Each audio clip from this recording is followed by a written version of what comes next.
విశాఖపట్నం నగరంలో integrated finance complex building ప్రారంభోత్సవం చేయడం జరిగింది. దాదాపు 10,000 అడుగులతో ఒక్కొక్క అంతస్తు ఇంచుమించు ఫైనాన్స్కు సంబంధించిన అన్ని విభాగాలు కూడా, అది ట్రెజరీస్ అనుకోండి, స్టేట్ ఆడిట్ అనుకోండి, జిఎల్ఐ అనుకోండి, వర్క్స్ అకౌంట్స్ అనుకోండి, పిఏఓ అనుకోండి, ఇవన్నీ కూడా ఒకటే చోట, అంటే వివిధ ఆఫీసులు వివిధ చోట్ల ఉండి ప్రజలకు కానీ ఆఫీసర్లకు కానీ ఉద్యోగస్తులకు కానీ ఇన్కన్వీనియన్స్ లేకుండా ఒకటే చోట ఉండేట్టుగా ఈరోజు ఇనాగ్రేషన్ చేయడం జరిగింది. దాదాపు 25 కోట్ల వ్యయంతో ఇది పూర్తి చేయడం జరిగింది. ఇక మీదట ఇక్కడ ముఖ్యంగా ఉత్తర కోస్తా ప్రాంతంలో ఉండే వివిధ డిపార్ట్మెంట్స్కి కానీ లేదా ప్రజలకు కానీ బాగా ఉపయోగపడే పరిస్థితి.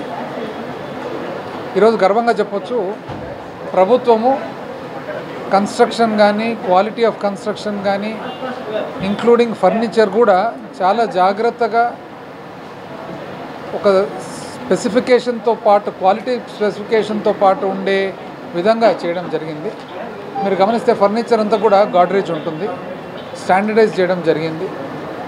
మరి కన్స్ట్రక్షన్ క్వాలిటీ కూడా మీరు చూడండి, వివిధ ఇతర బిల్డింగ్లతో పోల్చుకుంటే మన ప్రభుత్వం వచ్చిన తర్వాత క్వాలిటీ ఆఫ్ కన్స్ట్రక్షన్ అనేది చాలా చక్కగా మెయింటైన్ చేయడం జరుగుతుంది.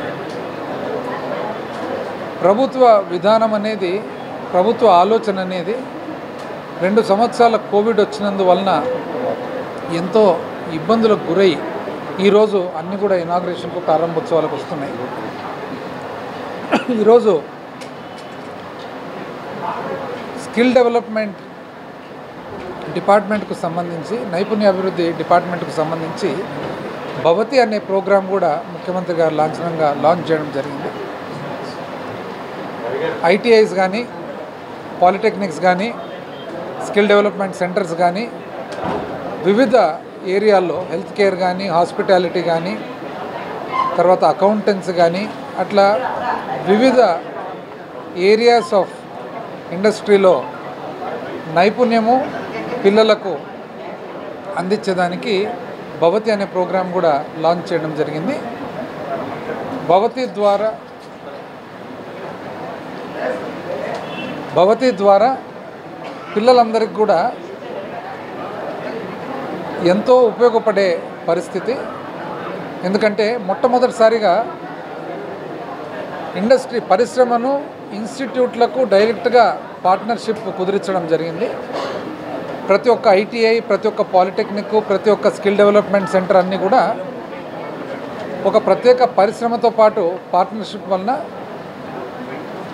లేటెస్ట్ విధానాలు కానీ, పరిశ్రమకు కానీ, ఎంప్లాయ్మెంట్కి కానీ సంబంధించిన ఏవైతే అవసరాలు ఉంటాయో అవన్నీ కూడా కరికులంలో, కోర్సులో ఇన్కార్పొరేట్ చేయడం జరిగింది.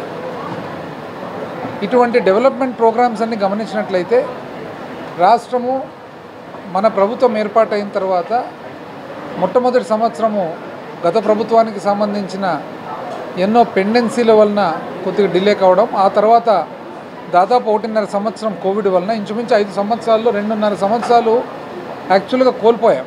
అయితే 2.5 సంవత్సరం బ్యాలెన్స్ పీరియడ్లో ఎన్నో ప్రతికూల పరిస్థితుల్లో కూడా మరి ఎంతో అభివృద్ధి కార్యక్రమాలు చేపట్టడం జరిగింది. ఈరోజు ముఖ్యమంత్రి గారు విశాఖకు సంబంధించిన ఒక ప్లాన్ కూడా అన్వీల్ చేయడం జరిగింది.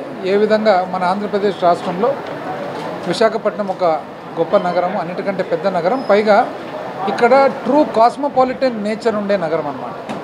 అంటే ఇక్కడ ఎవరు కొత్త వాళ్ళు ఏ ప్రాంతం నుంచి వచ్చినా కూడా మేము కొత్త అనే ఒక భావన లేకుండా ప్రతి ఒక్కరు కూడా ఇది మన అనే ఒక ఆలోచన కానీ, భావన కానీ వచ్చే నగరము.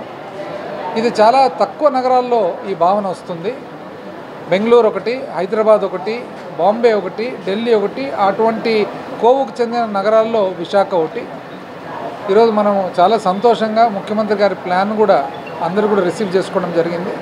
రాబోయే కాలంలో మరి విశాఖపట్నం ఆంధ్రప్రదేశ్ రాష్ట్రానికి ఒక గొప్ప నగరంగా, అట్ ద సేమ్ టైం రాబోయే కాలంలో వివిధ పరిపాలనకు సంబంధించిన అన్ని రకాల అవసరాలు కూడా నగరంలో ఇక్కడనే ఏర్పాటు చేయడం జరుగుతుంది కాబట్టి ఇన్ఫ్రాస్ట్రక్చర్ అంతా కూడా చాలా చక్కగా డెవలప్ చేసుకొని మనకు ఆంధ్రప్రదేశ్ రాష్ట్రానికి ఒక ఖచ్చితమైన ఒక గొప్ప నగరం ఉంది. మనకు ఒక మంచి నగరం ఉంది, ఒక సీ కోస్ట్ ఉంది, ఒక ఇండస్ట్రియల్ ఏరియా ఆల్రెడీ డెవలప్ అయి ఉంది.